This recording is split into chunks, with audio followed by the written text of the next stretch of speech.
Bonjour, heureuse de vous accueillir à un autre épisode de mon podcast Revenir à soi. Mon nom est Chantal Binet. Ça me fait plaisir de vous amener différents sujets qui, j'ose l'espérer, viennent remplir votre seau, viennent vous aider à réfléchir, peut-être apporter un regard nouveau, différent, plus élargi, prendre la perspective sur ce que vous vivez et sur les sujets sur lesquels je vous entretiens. L'épisode d'aujourd'hui, j'avais le goût de vous parler d'un sujet qui me tient vraiment à cœur depuis toujours, qui est le leadership. C'est tellement important que j'ai même nommé mon entreprise avec le mot leadership, donc Chantal Binet, Leadership d'impact.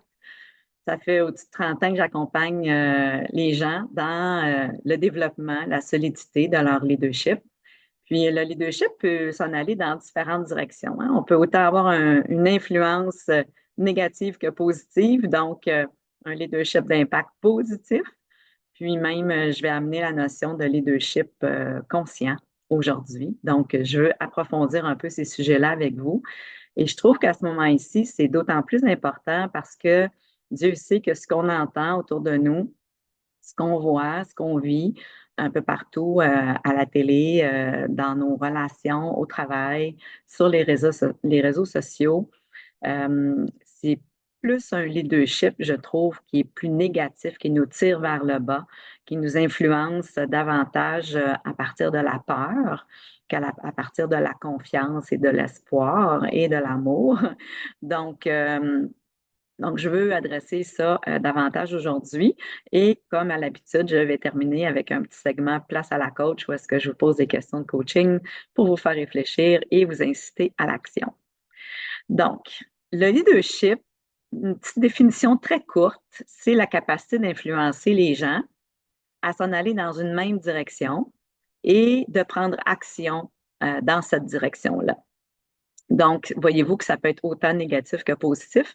Il y a différentes formes de leadership. Il y a des gens, on n'a pas besoin d'avoir un titre pour avoir du leadership. Ce n'est pas parce qu'on est gestionnaire, dirigeant, entrepreneur, chef d'équipe qu'on a automatiquement un leadership et un leadership adéquat.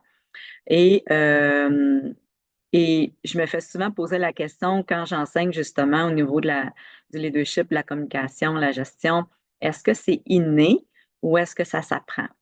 Mais en fait, c'est les deux. Donc, c'est inné à la base. Pourquoi? Parce que nous exerçons dans le quotidien ce que j'appelle le self-leadership, mon propre leadership à moi dans le quotidien. Je gère ma vie. Donc, il n'y a pas personne qui a euh, le droit, en quelque part, je vais dire ça comme ça, de diriger ma propre vie. Euh, Parfois par manque d'estime, parce qu'on est influençable, parce qu'on a vécu différentes choses, des fois moins faciles dans la vie. Sans s'en rendre compte, on a laissé le pouvoir aux autres de nous diriger, de nous influencer. Mais à la base, on a cette capacité-là de se diriger soi-même, de s'influencer soi-même. C'est pas tout le monde qui veut utiliser ça dans le travail, puis qui veut l'utiliser dans ses relations non plus. Donc, on peut avoir différents niveaux de leadership interne et différentes intensités. Puis il y a des gens qui peuvent avoir un leadership extraordinaire tout en étant plus introvertis, mais de par leur solidité intérieure, de par leur qualité, on va revoir un petit peu ensemble les bases du leadership. Ben, ce sont des gens qui nous inspirent à, à aller de l'avant. Ce sont des gens qui nous inspirent à les suivre, à tout le moins de les écouter et que ça vient nous positionner, nous inviter à se positionner peut-être plus solidement et avec confiance et à se diriger avec plus de solidité dans notre quotidien, que ce soit encore une fois dans notre vie personnelle que professionnelle. Et il y a des gens qui vont beaucoup l'utiliser, leur leadership, parce qu'ils sont plus extrovertis. Pas nécessairement dire que toujours que c'est bien dosé, mais qu'on sait que leur intention est noble, on sait que leur intention est bonne. Donc, comme je le disais tantôt, ce n'est pas parce qu'on a un titre, on a un statut, un poste avec de l'autorité, un certain pouvoir dans notre quotidien que nous allons exercer adéquatement notre leadership.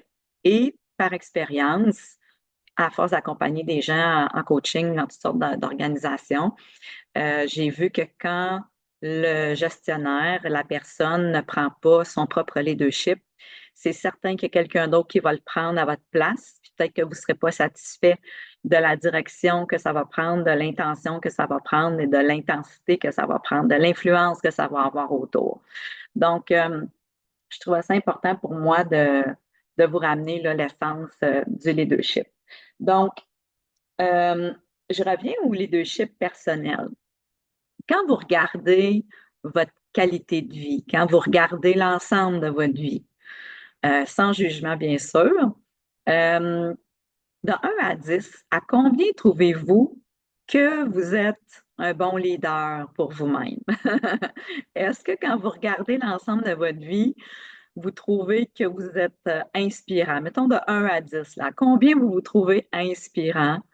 De 1 à 10, à combien vous feriez confiance si vous aviez à vous embaucher comme leader? Puis aussi, est-ce que vous vous réembaucheriez si vous étiez votre propre leader? Est-ce que vous vous réembaucheriez pour diriger votre vie? Fait que je pense qu'à la base, si on aspire à influencer, à l'idée d'autres gens, je pense qu'il faut d'abord se repencher sur soi, puis de se faire un petit inventaire comme ça, puis de regarder à quel point on est peut-être fier, satisfait, peut-être un peu des fois déçu. Vous savez, le parcours humain, il n'y a rien de parfait. Ça peut être très chaotique, mais qu'est-ce que vous avez fait de ces moments-là? Parce que ça ne veut pas toujours dire qu'on est parfait quand on est un bon leader. Ça veut dire qu'on est capable d'amener les gens à prendre du recul, à se regarder, à prendre conscience de qu'est-ce qui vient de se passer, qu'est-ce qu'on aurait pu faire différemment. Donc, de se positionner un peu plus en réflexion, en perspective, en recul, en objectivité, pour prendre un nouvel élan, pour prendre une nouvelle perspective, pour faire des ajustements et de se réinfluencer à nouveau pour se diriger dans la direction qui est souhaitée. Alors, ça prend quand même une grande conscience de soi, autant dans notre vie personnelle pour nous-mêmes, autant dans notre vie professionnelle. Et un aspect, je pense, qui est important quand on veut, ou quand on aspire à développer davantage son leadership, puis quand on veut regarder quel genre de leadership que l'on a, quel genre d'impact que l'on a, c'est la notion de crédibilité. Pour moi, c'est une des bases du leadership aussi, après la conscience de soi, c'est comment est-ce que je suis perçue dans ma crédibilité. Et pour être crédible, ça veut dire que les gens croient en ce que j'amène, en ce que je suis, en quoi je communique euh, et qu'est-ce que je demande aux gens. Donc, notre crédibilité va être bien sûr euh, impactée par notre façon d'être d'abord et avant tout. Alors, le leadership, c'est plus un savoir-être qu'un savoir-faire à la base. Le savoir-faire va découler du savoir-être. Mais si dans mon attitude, j'ai tendance, parce que j'occupe un poste d'autorité ou parce que je veux, euh, moi je peux dire ça, imposer mon autorité sur les autres et que dans mon style de leadership, je pars plus de la peur, de la crainte, parce que moi-même, je manque de confiance en moi. Moi-même, parce qu'il y a des gens que je vois qui sont dans le contrôle, qui sont dans la méfiance, qui sont toujours en train d'utiliser différentes stratégies pour influencer les gens autour d'eux. Mais ça part de la peur, ça part de la crainte, ça part de mon ego qui est plus faible et qui a besoin de se nourrir en faisant preuve d'autorité. Il y a une différence entre avoir un leadership qui est sain et un leadership autoritaire. Puis je peux être ferme dans mon leadership sans être autoritaire. Donc, parce que je suis solide, parce que je suis alignée, parce que je sais exactement où est-ce qu'on s'en va. Puis quand on fait ça, on n'a pas besoin d'utiliser un pouvoir qui est négatif. Donc, pour moi, il y a une distinction à faire entre la crédibilité, mon autorité naturelle, parce que j'inspire confiance, puis les gens aspirent à me suivre de parce que je dégage et de par mon savoir-être, et entre le pouvoir que j'exprime, puis comment j'utilise mon pouvoir. J'ai vu plusieurs fois dans ma carrière des gens qui ont un rôle d'autorité, soit qui sont à la tête de l'entreprise, soit qui sont responsables d'un département, d'une équipe, peu importe, et qui ont mal utilisé leur pouvoir. Et parce que ce sont des gens qui ont de la difficulté à être bien dans leur peau, qui ont de la difficulté à être dans la confiance et qui n'ont pas autant travaillé sur eux, parce que vous savez, quand on veut développer son leadership, c'est important de connaître ses valeurs, de reconnaître ses besoins, de s'occuper de ses besoins, de combler ses besoins, de ne pas déposer ses attentes envers les autres qui comblent nos besoins. Faut avoir guéri aussi nos blessures, nos traumas. C'est important pour être crédible. Donc, quand j'ai tendance à exercer mon pouvoir d'une façon je vais l'appeler un peu comme ça, toxique, il y a différents niveaux de toxicité dans la façon d'exercer notre leadership. Mais quand je suis dans un rôle de pouvoir, je peux créer beaucoup de dommages si dans mon quotidien, j'ai de la difficulté à gérer mes propres émotions, que je pète des coches, que je suis instable émotionnellement, que quand il y a des erreurs qui se font dans mon équipe, ben, je perds un petit peu les nerfs, je crie, je gueule, j'exprime avec véhémence, autant dans mes gestes que dans mon caractère, que dans mes communications, dans mon ton de voix, que je suis pas content, que je tombe facilement dans le jugement, euh, que je, que je fais peur aux gens que si ils n'atteignent pas les objectifs, que s'ils n'écoutent pas les consignes, il va arriver telle conséquence, ou la conséquence, c'est que quand mon patron il est pas content, qu'il pète sa coche, ça crée vraiment, au même titre qu'une relation d'abuseur dans une relation amoureuse ou d'amitié ou familiale, que quand l'abuseur exerce son contrôle et qu'après ça, quand il a donné la claque de trop, quand il s'est trop emporté, il va s'excuser, il va acheter des cadeaux, il va payer à dîner, il va donner des récompenses, il va acheter un peu comme la paix, il va essayer d'abrier les dommages qu'il vient de faire. Mais quelqu'un qui fait ça à répétition, qui est constamment dans l'excuse, le remords après coup, et qui est jamais capable de s'auto-gérer, s'auto-réguler dans les moments présents où est-ce que ça lui demande justement d'exercer un leadership personnel sur lui pour être crédible et pour démontrer, on peut démontrer sa vulnérabilité, on peut démontrer des moments où est-ce qu'on est déçu, où est-ce qu'on n'est pas content, où est-ce que j'ai de la peine euh, et où est-ce que j'ai peur, mais pas de là à exercer, à faire payer ma facture aux autres, de faire subir ça aux autres. À ce moment-là, c'est que j'exerce un pouvoir, une autorité, puis un leadership qui tire vers le bas, qui est négatif, qui est toxique. Puis malheureusement, il y a encore aujourd'hui des gens qui ont des responsabilités de gestion, de leadership dans les organisations et qui adoptent, et même, je vais le dire, à la tête de certains pays, on en voit de plus en plus, qui adoptent malheureusement ce qu'ils pensent être un leadership qui est puissant, qui est fort, mais qui est très dommageable. Et c'est ce que j'appelle un leadership inconscient. Je suis inconscient de moi à la base. Je suis inconscient que je suis pris en otage par mon ego, par mon petit enfant de 5 ans. J'essaie d'exercer une force, un pouvoir pour contrôler, pour essayer de gérer puis de diriger les gens. Mais ce que ça fait, c'est que je viens terroriser mes gens, je viens leur enlever du pouvoir, leur enlever de la force, leur enlever parfois aussi même le pouvoir de s'exprimer, de communiquer, parce que dans un contexte comme ça fait en sorte que les gens ne veulent pas parler, ne font plus confiance, vous avez perdu toute crédibilité. Les gens font ce que vous leur demandez de faire, pas parce qu'ils vous aiment, pas parce qu'ils vous respectent, mais parce qu'ils ont peur. Ils ont peur des conséquences, puis ils ont peur de se faire chicaner, puis ils ont peur de vos tempêtes euh, émotionnelles.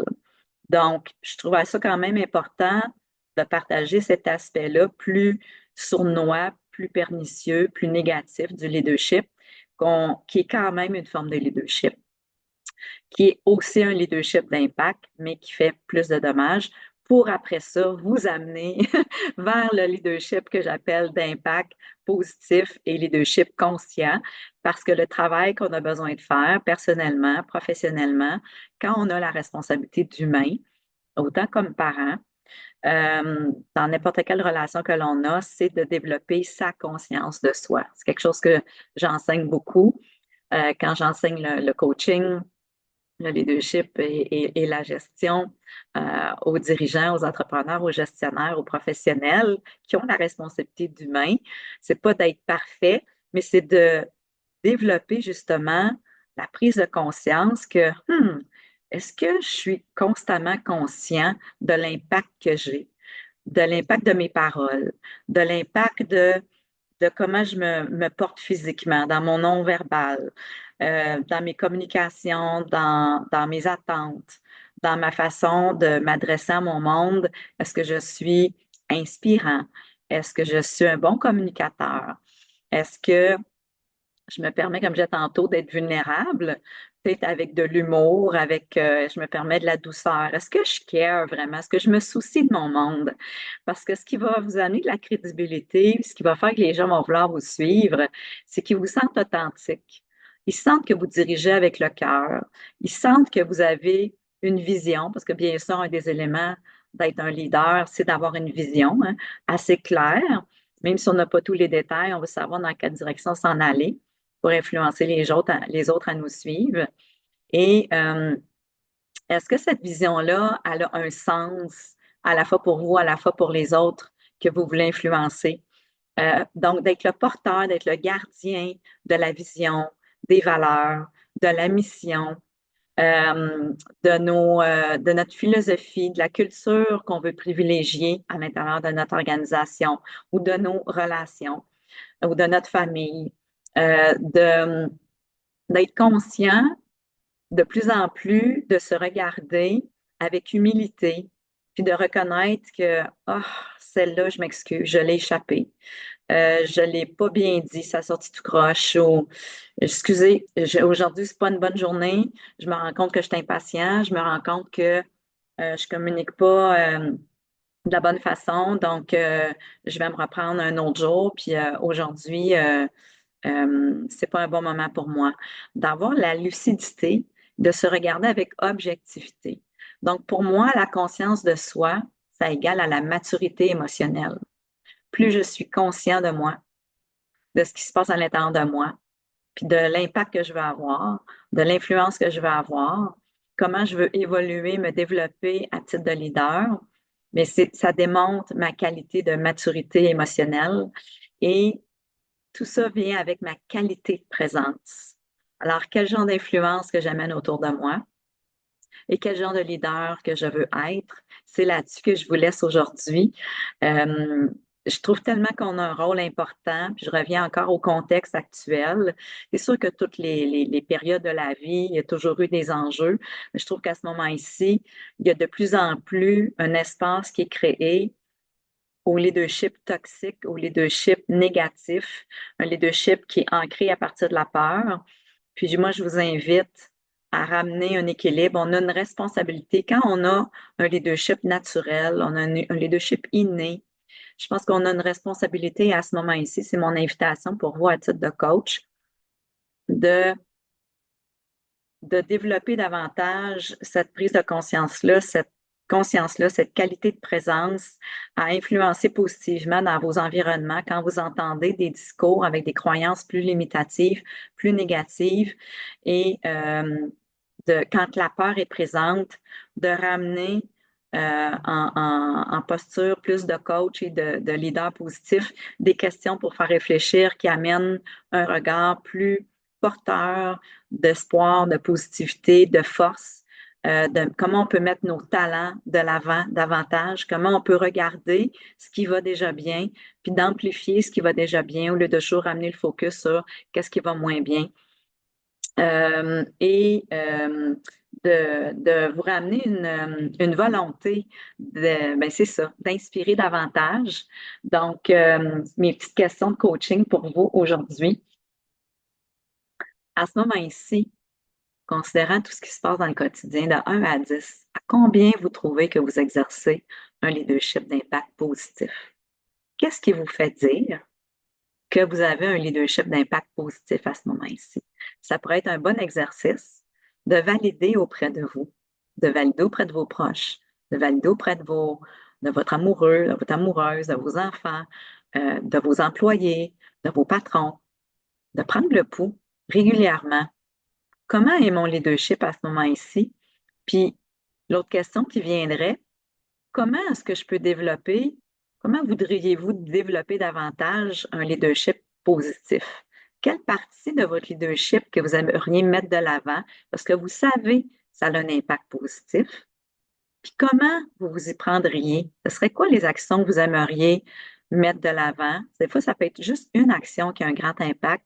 Qu'est-ce que vous aimeriez mettre de l'avant? Puis comment vous aimeriez le faire pour avoir une influence davantage positive? Euh, peut-être une qualité de présence, peut-être de raffiner vos messages, peut-être de davantage poser des questions pour être curieux auprès de votre monde au lieu de juger ou de ne pas comprendre qu'est-ce qui se passe, de peut-être de démontrer davantage votre vulnérabilité, vos questionnements, puis d'aller chercher l'input de votre équipe, des gens autour de vous. Bref, il y a différentes façons qu'on peut améliorer son leadership, donc qui, je le rappelle, est notre capacité d'influencer et de diriger les gens dans une direction et les susciter à passer à l'action parce qu'ils sont mobilisés de par votre présence, de par votre sagesse, de par votre stabilité émotionnelle, de par votre humour peut-être aussi, de par vos connaissances ou votre expérience, votre expertise que vous n'imposez pas, mais que vous amenez les gens à vouloir aspirer à avoir autant un impact positif sur leur propre entourage, sur leur quotidien, parce que c'est ça qu'ils voient en vous. Alors, si vous aspirez à plus de leadership, peut-être regarder autour de vous dans votre entourage. Peut-être ça peut être un personnage public qui vous inspire, qui considérez-vous comme qui est un bon leader, un beau leader positif, conscient et qui pourrait vous inspirer à regarder qu'est-ce que cette personne-là fait, que je pourrais peut-être mettre en action dans les prochaines journées, les prochaines semaines, les prochains mois pour me sentir davantage fière, satisfait du leadership que j'exerce, oui, dans ma propre vie et dans euh, mon occupation professionnelle ou dans mes relations personnelles et professionnelles. Alors, sur ce, je vous souhaite d'être inspirant, d'être conscient et de faire des beaux dépôts dans le seau de votre entourage. À la prochaine épisode.